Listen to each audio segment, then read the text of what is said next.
Bienvenue à tous, ravi de vous retrouver en direct pour ce nouveau numéro de Santé Mag, une émission spéciale dans laquelle je reviens avec mon invité sur l'actualité sanitaire marquée par cette tendance haussière des infections à la Covid-19, une tendance qui se confirme et une troisième vague des hospitalisations. Alors on cause bien entendu le relâchement et le non-respect des gestes barrières, mais pas seulement, puisque les variants se multiplient et se propagent. Et puis il y a aussi le problème de la vaccination anti-Covid qui ne convainc pas finalement. Pour en parler, j'ai justement le grand plaisir de recevoir le DG de l'IPA, le docteur Fawzi Darrar. Bonsoir. Bonsoir. Vous êtes directeur général de l'Institut Pasteur d'Algérie. Bienvenue. Merci. Alors, les échos que nous avons des hôpitaux, professeurs, confirment aujourd'hui une reprise de la pandémie. Les chiffres qui sont communiqués donnent à peu près 500 contaminations par jour. Aujourd'hui, on a constaté une augmentation significative. Près de 600 contaminations sont déclarées. À quel point ces chiffres sont aujourd'hui représentatifs de la réalité? Bon, je pense que, comme on a eu à le constater, les dernières semaines, il y a une certaine pression qui est exercée sur les systèmes de santé, notamment sur les hôpitaux, avec une augmentation subite, parce qu'on était sur une phase un peu d'accalmie, mais on l'a dit toutefois dans les différents communiqués qu'on a eu à les faire à l'Institut Pasteur, qu'il y avait une certaine dynamique virale qui était installée. Et c'est ça qui était les sources pour nous d'inquiétude, parce que quand un virus circule dans le temps, est adapté dans le temps, quand il y a les conditions nécessaires, que ce soit extérieures ou intrinsèques au virus, on peut faire face à une explosion de cas, comme c'est le cas actuellement. La situation est grave. La situation est préoccupante. Quand on regarde les incidences, quand on regarde le taux de positivité du virus qui est à 38%, c'est-à-dire on se rapproche des 50%, ça veut dire qu'il y a actuellement une circulation très élevée, active du virus. Et on va le voir aussi à la circulation des variants qui donnent un nouveau souffle à la circulation virale. Ajouter à cela une immunité qui est très basse. Et cette immunité, on reviendra, il va falloir absolument la booster. La booster par la vaccination, mais aussi, comme vous l'avez dit au départ, il y a un relâchement. Oui. On s'est mis dans une position post-Covid, alors que nous ne sommes qu'aux premières phases de la pandémie. Oui.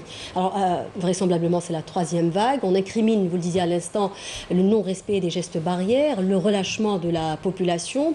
Mais pas seulement, les variants, vous venez d'en parler. Aujourd'hui, on parle beaucoup de l'alpha. C'est celui qui est le plus présent sur le territoire national. Le delta également, qui fait peur. Même à l'OMS, il y a eu beaucoup d'appels. Justement, le DG de l'OMS a tiré la sonnette d'alarme, justement, quant à la propagation du variant delta. Quelle est la prévalence aujourd'hui chez nous? J'aimerais revenir sur des données un peu plus globales à l'échelle mondiale. Et aussi pour connaître un peu ce virus, comment il fonctionne. Ce qu'il faut savoir, c'est que quand on a fait une première vague en 2020, il y avait dans certains surtout pays en Afrique et dans certains pays en Asie, et notamment après en Inde, on a eu une vague d'infection virale après laquelle à peu près 25 à 30% ont développé une immunité. Cette immunité qui s'est installée dans ces pays-là, quand on a fait face à une deuxième vague, cette deuxième vague, l'immunité qui a été installée au départ a sélectionné positivement certains variants de virus qui se sont adaptés et qui ont acquis des avantages par rapport au virus historique qui est le virus de Wuhan. Et c'est à partir de là qu'on a eu des variants qui sont apparus. Et rappelons, c'est des variants qui sont basés sur des données génétiques. On ne parle pas des données immunitaires qui sont relatives à l'antigène. Et donc, ces variants-là, à chaque fois que vous développez une immunité qui est basse, et la vague suivante, vous allez sélectionner des variants qui en fait c'est des variants d'échappement immunitaire qui vont échapper à l'immunité que vous avez acquis dans la vague précédente. Oui. Ça, c'est des notions extrêmement importantes. Le deuxième point qu'il faut avoir en mémoire, c'est qu'une immunité, par exemple, de 10% dans une population n'a pas de chance d'impacter sur la circulation virale. C'est-à-dire ne peut pas impacter le virus lui-même. Et il faudra, d'après les dernières données, surtout après les données du virus Delta, il va falloir plus de 85% de taux d'immunité pour arriver à stopper complètement ce virus. Mais entre les 85% et les 10%, vous avez des moyennes de 30 à 40%. Ben, s'il y a une immunité de 30-40%, cette immunité va pousser le virus, elle va le sélectionner, elle va le pousser à le contourner, et vous allez avoir ce qu'on appelle des virus, des variants d'échappement immunitaire. Ça veut dire des variants qui vont échapper à l'immunité. Et sur ce qu'on voit actuellement dans les pays où la vaccination est basse, et c'est pour ça qu'on sait, il y a des recommandations par l'Organisation mondiale de la santé de faire très vite, parce que pour faire vite, c'est une course en fait. Voilà, pour arriver à bloquer ce virus avec des... c'est une course en fait entre la vaccination et les variants. Exact. Oui. Vous savez qu'il y a une relation mathématique, on discutait, entre le R0, c'est-à-dire le nombre d'infections secondaires à une infection, et le pourcentage à vacciner, le taux de couverture vaccinale. Il faut savoir que le virus Delta, par exemple, qui a le plus grand R0, il est de 8. Oui. Et s'il a 8, ça veut dire en termes de couverture vaccinale, il faut couvrir plus de 85% pour arriver à faire face. Aujourd'hui, il représente combien, le Delta, il représente combien sur la totalité des infections chez nous, par exemple? Écoutez, actuellement, selon les dernières données de notre institut, on est à 2,6% de risque Delta. Ce qui est beaucoup. Ce qui est beaucoup, parce que quand on regarde, par exemple, en Angleterre, dans la première ville, quand on était à 2 à 10% de virus Delta, après un mois, on était à 60%. Parce que ça va très vite. Un R08, ça veut dire quelqu'un qui est contaminé, on porte avec lui 8, et bien qu'avec la même dynamique, vous allez, dans moins d'un mois, pouvoir infecter beaucoup de personnes. Quand on vous écoute, on comprend vite que les variants se propagent rapidement, se diffusent rapidement, d'où l'explication justement de l'apparition aujourd'hui de nouvelles formes de la Covid. On parle des nouveaux profils, c'est ça, des malades. Est-ce qu'aujourd'hui l'infection est plus grave que ce qu'elle a été au tout début de la pandémie? Oui, si on regarde les variants, c'est assez curieux, mais même si on a R0 à 8 pour le virus Delta, mais il n'y a pas de données qui montrent qu'il est plus grave, c'est-à-dire qu'il tue plus que les autres variants ou qu'il a une sévérité plus élevée. Mais ce qui le démarque des autres variants, c'est qu'il est une vitesse de transmission plus élevée. Mais aujourd'hui, par exemple, il touche tout le monde. Avant, on disait par exemple que les enfants étaient épargnés ou que les jeunes qui sont en bonne santé sont plus ou moins épargnés. Aujourd'hui, ce n'est plus le cas. Oui. Et d'ailleurs, on essaie d'avoir des explications. Et maintenant, on essaie, dans certains pays qui ont fait beaucoup d'études sur les stratégies de couverture vaccinale, on s'est aperçu que peut-être, entre guillemets, on s'est trompé dans les populations parce qu'au départ, on voulait sauver les personnes à risque. On est parti sur les plus de 65 ans, les sujets de morbidité, mais on a oublié que c'est la population active qui bouge beaucoup et qui va partout. Et donc, c'est elle qui contamine. Et c'est elle qui contamine. On le voit chez les sujets plus jeunes. Et maintenant, le problème qui se pose, c'est dans les pays qui sont développés, on a plus de cas chez les personnes actives, mais ces personnes-là qui voyagent et qui ramènent le virus de partout. Et donc, on est en train de refaire des recommandations pour essayer de vacciner, par exemple, de 20 à 49 ans, pour essayer si vous voulez, restreindre cette circulation, cette population. Oui. Aujourd'hui, la recommandation touche tout le monde, donc même les personnes en bonne santé doivent se faire vacciner. Alors, il est clair, maintenant, on va aller vers des niveaux de protection très élevés. C'est-à-dire, on va aller vers des niveaux de 80 à 85% de couverture, parce que jusqu'à l'heure actuelle, ce qu'on ne sait pas réellement, ce qu'on ne savait pas, c'est quel est le niveau, quel est le taux de protection à atteindre, taux d'immunité à atteindre, pour protéger la population. Maintenant, on est sûr, avec l'avènement des variants tels que le variant Delta, qu'il faudra acquérir plus qu'on pensait auparavant. Il faudra aller vers des niveaux de 80-85%. Oui. Alors aujourd'hui, on le disait déjà en préambule et au tout début de cette émission, nos hôpitaux connaissent une vague de fond. Ils sont dépassés. On n'arrive même pas à répondre à toutes les demandes. Est-ce que vous pensez que cette vague aurait pu être évitée ? C'est une excellente question et ça fait une bonne introduction sur l'intérêt majeur de la vaccination. C'est qu'en l'absence d'outils de vaccination, ce qu'on a appris dans les études de modélisation, les études épidémiologiques, qu'une vague, au sens propre comme on le connaît, commence dans la communauté. C'est-à-dire que vous allez avoir une explosion du nombre de cas et généralement après 15 jours à un mois, cette vague-là va se déplacer dans les services hospitaliers. Et cette vague-là va atteindre les services de réanimation pour avoir des décès malheureusement qui se comptent de plus en plus. Mais ce qu'on a appris maintenant dans les pays où il y a eu une vaccination un peu élevée comme en Grande-Bretagne, Bon, on a vu que la vague qui démarrait au niveau communautaire, c'est la population générale avec le nombre de contaminations, elle passait difficilement, cette vague, elle se déplaçait difficilement vers les hôpitaux, vers la réanimation. Et l'intérêt de la vaccination, justement, c'est que de contenir cette vague-là en amont des services hospitaliers. Et ça, on le voit quand on voit l'explosion des cas, le taux d'incidence dans les pays qui ont atteint un bon niveau de protection. Vous avez une explosion de cas, mais en parallèle, le niveau d'hospitalisation est très faible. Oui. Et c'est ça l'intérêt de la vaccination, ce n'est pas d'arrêter complètement l'apparition de cas. Oui. Pourquoi on a du mal à convaincre, la vaccination, pourquoi elle a du mal finalement à convaincre? Au départ, on a parlé de manque justement de vaccins, d'indisponibilité de vaccins. Aujourd'hui, vous dites que les vaccins sont disponibles, hein. On va recevoir quelque chose comme 3 millions de doses par mois, mais on peine finalement à convaincre. On a atteint quelque chose comme 10%, c'est ça, professeur Drar? Oui. De toute façon, il y aura demain une conférence de presse qu'elle présidera Monsieur le ministre de la Santé, on donnera beaucoup de chiffres plus précis.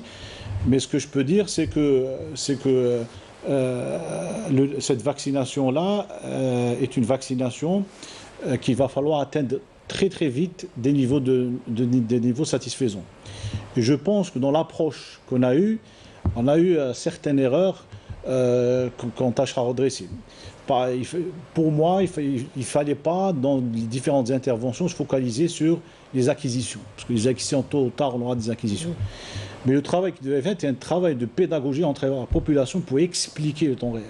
Pour expliquer qu'au lieu d'avoir des foules au niveau des urgences, il va falloir avoir des foules qui vont en service de vaccination pour empêcher qu'il y ait des foules à l'hôpital. Et donc ça, il va falloir essayer, parce qu'il y a toujours des gens qui sont contre la vaccination, on l'a vu dans le vaccin antérieur, ça, ce n'est pas nouveau, mais face à un vaccin, on a délivré une autorisation il y a quelques mois. Il va falloir expliquer que le bénéfice qui est apporté à cette vaccination l'emporte largement sur les effets secondaires. Et on le voit très bien dans les pays qui ont réussi à mettre une stratégie de vaccination efficace, réussie, et qui maintenant sont en train d'expérimenter des niveaux de contamination élevés, mais qu'en parallèle, comme on l'a dit, les décès et les cas graves sont faibles.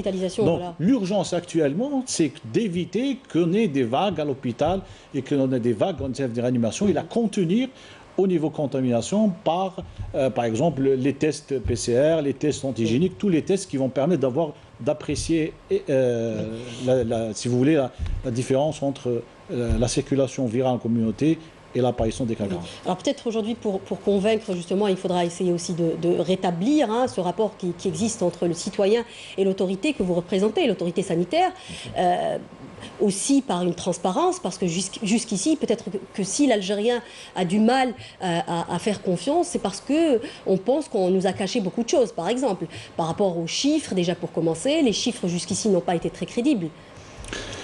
Oui, je ne parlais pas de crédibilité. Peut-être qu'il y a des chiffres qu'on pense dans le vécu de tous les jours. Quand on regarde, on passe par les services des urgences à Mustapha, on passe par exemple par Eketa, on passe par des services, quand on voit le foule qui existe.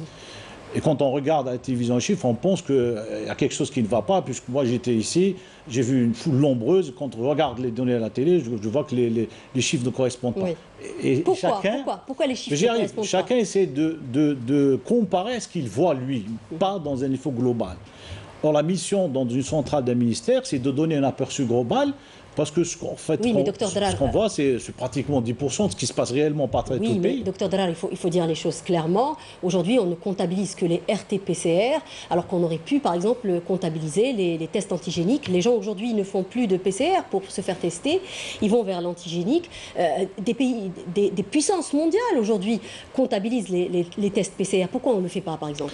Oui, on était parti pour le test, qui reste d'ailleurs le test de référence, qui est la PCR. Et on a aussi, il faut rappeler, c'est le comité scientifique qui a validé les tests antigéniques. Et justement, il y a une discussion dans le comité scientifique pour essayer d'intégrer les tests antigéniques parmi la PCR pour regarder un peu plus ce qui se fait, par exemple, dans les laboratoires, par exemple privés, qui n'utilisent que les tests antigéniques. Parce qu'il y a des labos qui utilisent que les tests antigéniques. Et donc, je pense que ça apportera un complément par rapport à les PCR. Mais ça, c'est un point qui est discuté largement au niveau du aujourd'hui, les PCR qui sont réalisés dans les infrastructures privées sont comptabilisés? Ah, bien sûr, il y a un réseau de laboratoires maintenant qui est assez étoffé et qui travaille partout, et qui chaque jour remettent leurs données virologiques. Et comme je l'ai dit, certains utilisent PCR, les PCR qui est le test de référence. Certains utilisent le test antigénique parce que pour les patients qui font le test, il est moins cher que le test PCR, et donc c'est plus pratique pour eux de le faire. Et donc, c'est des données qu'on est en train d'intégrer dans le comité scientifique. En fait, je vous pose aussi cette question parce que quelque part, peut-être le discours rassurant et puis les chiffres aussi qui étaient bas pendant longtemps ont contribué quelque part au relâchement parce qu'on était quand même dans une situation stable. Et puis voilà, Oui. par moment, il faudrait peut-être arrêter de dire que tout va bien. Oui, parce que en fait, dans l'approche ou dans l'analyse de l'évolution d'une pandémie, ce n'est pas la meilleure analyse que de focaliser sur des données ponctuelles. En fait, c'est des analyses de tendance qui vont vous donner l'évolution, comment on se fait. Je vous rappelle par exemple en Inde, puisque là où a émergé le virus Delta, on avait une circulation très basse du virus en Inde, mais c'est une circulation qui a perduré dans le temps. Ce qui a fait dire à un expert de l'OMS, faites attention, ça dort, mais ce n'est pas disparu. Il a fallu un événement majeur qui a regroupé toutes les circonstances pour qu'il y ait une explosivité du virus, et les virus sont repartis de plus belle pour avoir des chiffres comme 3000 décès par jour, 300 000 cas par jour, parce que toutes les conditions se sont regroupées. Et donc, toutes les conditions qui favorisent un accroissement rapide, une explosion de cas, que sont par exemple l'apparition d'un variant avec un R0 qui est très élevé, un taux de positivité qui est pratiquement de 40%, 38%, absence de mesures préventives totales au niveau de la population, absence de vaccination, à ce moment-là, vous donnez toutes les conditions au virus pour non seulement varier, et ce qui est plus inquiétant, qui va évoluer dans le temps. Donc il va falloir à un certain moment qu'on revienne à notre conscience pour dire, si on veut retrouver une vie normale rapidement, ce n'est pas la meilleure manière de faire ce qu'on observe actuellement. Justement, pour revenir un peu à la vaccination, alors on disait tout à l'heure que c'est 10% à peu près de la population qui a été vaccinée depuis le mois de janvier. Aujourd'hui, les vaccins sont disponibles. Comment va se dérouler les choses? Dites-nous un peu par rapport à la vaccination. En tant qu'institut qui négocie les contrats, qui ramène, nous avons eu toutes les facilités par les autorités pour mettre à disposition l'outil préventif majeur contre la pandémie qui est la vaccination. Et donc nous élevons doucement, mais nous avons élevé, d'ailleurs dans les chambres froides au niveau de l'Institut Pasteur, certaines chambres froides sont pleines de vaccins qui n'attendent que être délivrés pour que les gens se vaccinent.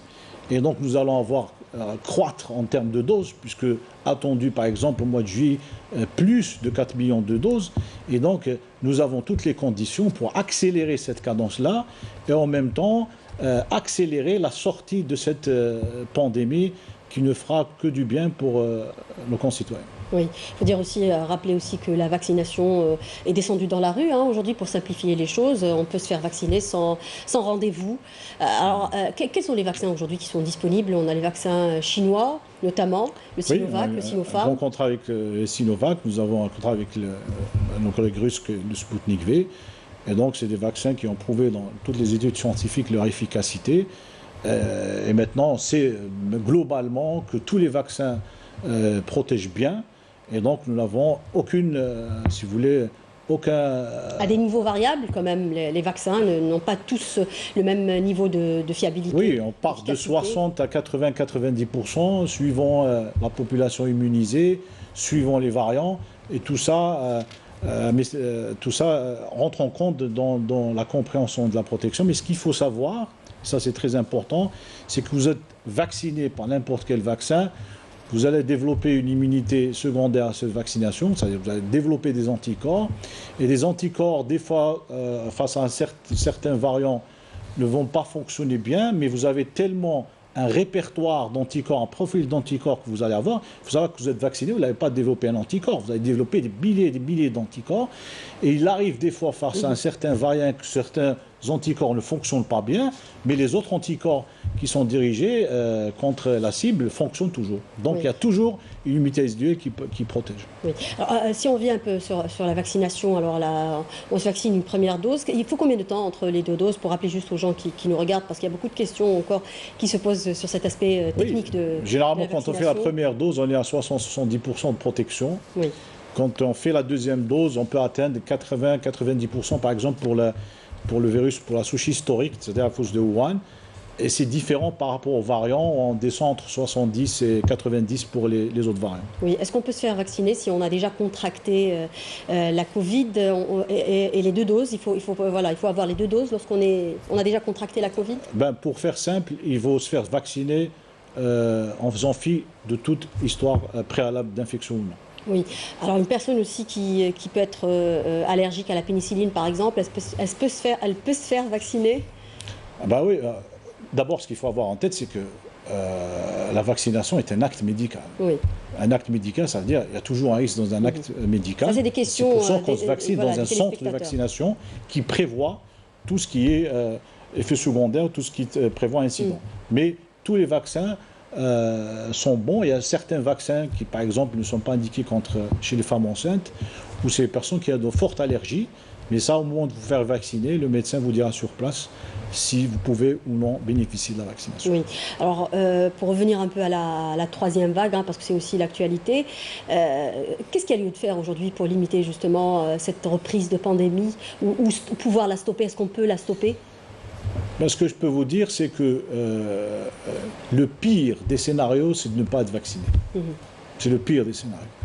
C'est-à-dire que vous ferez ce que vous ferez si vous n'êtes pas correctement vacciné. Si vous n'êtes pas vacciné, si vous n'êtes pas correctement vacciné, vous allez faire émerger des variants et vous allez laisser la pandémie se dérouler dans le temps et vous allez aussi avoir un impact sur la vie économique globale. Donc à faire attention, c'est toute l'enjeu majeur de cette pandémie. Ça veut dire quoi, correctement vacciné? Quand on dit correctement vacciné, ça veut dire quoi? Ça veut dire qu'il faut avoir un niveau de vaccination très satisfaisant qui couvre à peu près de 70 à 80% de la population. Oui, on compte arriver à 70% à peu près de la population ou plus. Et quelle est l'échéance en fait? C'est l'objet de notre entretien ici, c'est de vacciner vite et massivement pour essayer de vacciner le plus possible dans un temps le plus court possible. Oui. Et c'est pour ça qu'il faut qu'on fasse adhérer notre population à cette démarche-là pour qu'on puisse sortir le plus rapidement de cette crise. Est-ce qu'on peut aller vers un reconfinement dans la situation actuelle? Écoutez, je ne suis pas personne qui peut décider d'un confinement ou non, il y a des autorités qui veillent à cela, mais ce que nous devons savoir, c'est donner une image de ce qui se passe actuellement et de donner tous les outils d'aide à la décision. C'est ce qu'on fait et c'est ce qu'on essaie d'expliquer aux gens. Oui, aujourd'hui c'est à écarter, un reconfinement n'est pas... Confiné, n'est pas prévisible pour le moment. Actuellement, il faut analyser la situation. Parce qu'on voit que les hôpitaux sont saturés. Oui, peut-être pour alléger justement les hôpitaux. Oui, il y a une analyse qui est faite au niveau global, c'est-à-dire au niveau national, pour regarder quelle est la part, on l'a dit tout à l'heure, des variants, quel est le nombre d'hospitalisés qui arrivent, qu'est-ce qui se passe dans les services d'animation. Tout ça a été fait, toute cette thèse a été faite, et je pense que demain, vous aurez une idée plus claire lors de la conférence de presse qui sera prise par M. le ministre. Oui, alors jusqu'ici, on a été dans une approche de sensibilisation. Est-ce qu'on peut aller plutôt dans une approche d'injonction thérapeutique pour la vaccination? Est-ce que c'est probable? Il y a des pays qui vont aujourd'hui vers l'obligation de l'acte vaccinal. Moi, je préfère parler de sensibilisation et parler de pédagogie.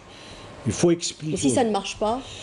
Je ne pense pas qu'on a expliqué, parce que pour la simple raison, j'ai eu, entre guillemets, la chance d'être dans la gestion de la pandémie de 2009. Oui. C'est-à-dire la pandémie de grippe de 2009 qui était causée à H1N1. Et je vous rappelle qu'à l'époque, quand on a eu la vaccination durant cette qui a été faite aussi dans un délai record, il y a eu une réticence massive qu'on a à l'époque, pour toute la population, nous avons à peu près vacciné 100 000. Heureusement que l'évolution après de ce virus-là a fait que ça n'a pas évolué vers un scénario catastrophe. Mais quand on regarde aujourd'hui l'afflux des personnes au niveau des centres de vaccination et dans certains chapitres comme voilà à la télé, on est très loin de 2009 et on remarque que la population a vraiment mûri en termes de prévention, en termes d'assimilation quand on explique très bien. Oui. Alors, justement, qu'est-ce qu'il faut faire aujourd'hui, justement, pour, on arrive pratiquement au terme de cette émission, qu'est-ce qu'il y a lieu de faire pour convaincre, parce qu'il y a des réticences même au sein du corps médical, c'est ça qui est peut-être aujourd'hui regrettable aussi. Oui, vous avez bien fait. Je pense que ce qu'il faut qu'on sache, c'est que l'hôpital est un endroit de protection. Oui. Il faut absolument éviter par tous les moyens possibles que cet hôpital ou cette structure qui est censée protéger la population devienne un centre qui peut infecter, contaminer ou qui peut transmettre l'infection. Ça, c'est un scénario qui n'est pas à vivre. Et donc, il est absolument nécessaire que le personnel de santé qui a la charge de protéger les malades et de les traiter, il faut qu'il soit dans les meilleures conditions, c'est-à-dire qu'il puisse, lui, offrir la protection aux malades qu'il est en train de prendre en charge. Oui. Et ça passe par une immunisation, passe par une vaccination prioritaire chez le personnel de santé. Et donc, il faut absolument qu'on puisse comprendre et assimiler que le seul moyen de sortir de cette crise, de ce tunnel, est la vaccination. Et ça a été démontré dans les pays qui ont une vaccination élevée, à travers, comme on l'a dit tout à l'heure, la disparition complète des cas graves et des décès. Et dans un second temps, la vaccination va se développer pour bloquer complètement la circulation. Oui. Il faut comprendre aujourd'hui que le virus ne baisse plus, finalement, à cause de l'apparition des variants. Et seul rempart, ça reste la vaccination, mais aussi les gestes barrières. Nous sommes à la veille, dans quelques jours, on va fêter l'Aïd al-Adha. Qu'est-ce qu'on peut dire aujourd'hui, justement, pour le respect? Parce qu'on voit beaucoup de clusters familiaux, n'est-ce pas, professeur Drar? Absolument. Moi, je pense qu'en attendant que...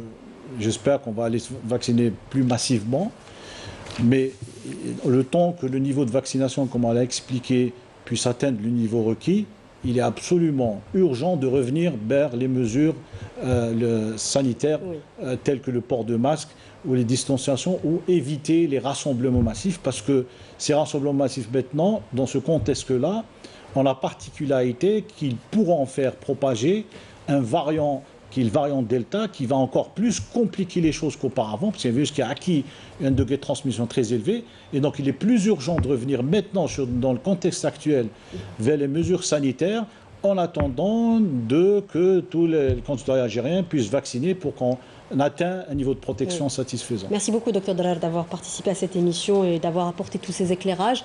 Alors, on retiendra donc gestes barrières et vaccination. Protégez-vous. C'est la fin de cette émission. Merci de nous avoir prêté attention. N'oubliez pas de nous rejoindre sur les réseaux sociaux. Je vous donne rendez-vous la semaine prochaine. Au revoir.